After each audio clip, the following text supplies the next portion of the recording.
Resident Evil, 0 Hour, Prologue. The train swayed and rocked as it traveled through the Raccoon Woods, the thunder of its wheels echoed by a thundering twilight sky. Bill Nyberg rifled through the Hardy file, his briefcase on the floor at his feet. It had been a long day, and the gentle rocking of the train soothed him. It was late, after 8, but the Ecliptic Express was mostly full, as it often was for the dinner hour.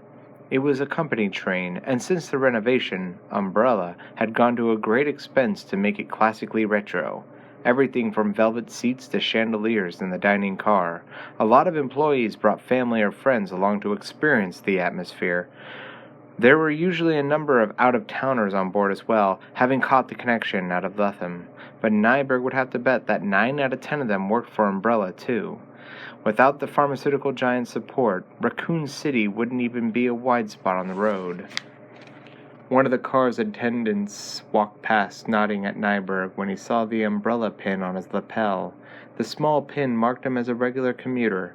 Nyberg nodded back. A flicker of lightning outside was quickly followed by another rumble of thunder. It seemed there was a summer storm brewing. Even in the cool comfort of the train, the air seemed charged, thick with the tension of a pending rain. And my coat is? In the trunk? Wonderful. His car was at the far end of the station lot, too. He'd be drenched before he got halfway across. Sighing, he returned his attention to the files, settling back into his seat. He'd already reviewed the material a number of times, but he wanted to be on top of every detail. A 10-year-old girl named Teresa Hardy had been involved in a clinical trial for a new pediatric heart medication, Valafin. As it turned out, the drug did exactly what it was supposed to do, but it also caused renal failure, and in Teresa Hardy's case, the damage had been severe. She'd survive, but would likely spend the rest of her life on dialysis, and the family's lawyer was seeking hefty damages. The case had to be settled quickly.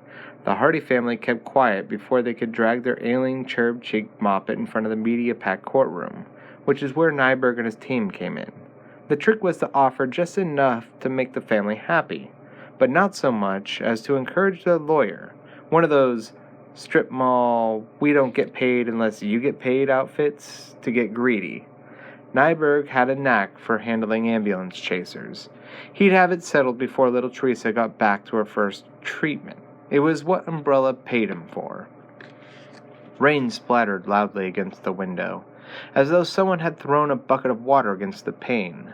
Startled, Nyberg turned to look out, just as several dull thumps sounded on the train's roof. Terrific. Had to be a hailstorm or something.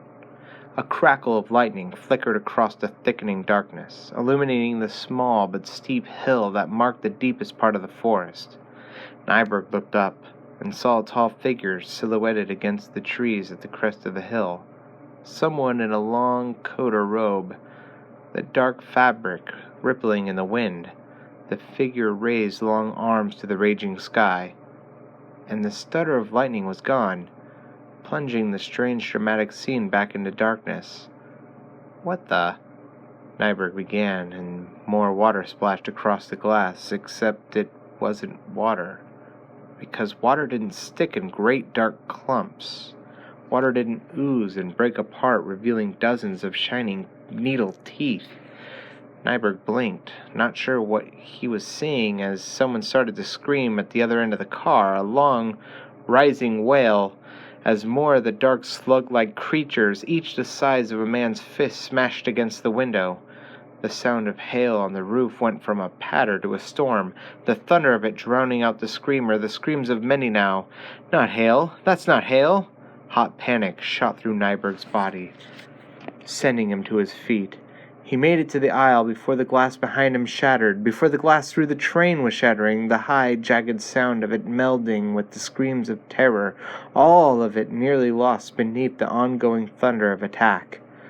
As the lights went out, something cold and wet and very much alive landed on the back of his neck and began to feed.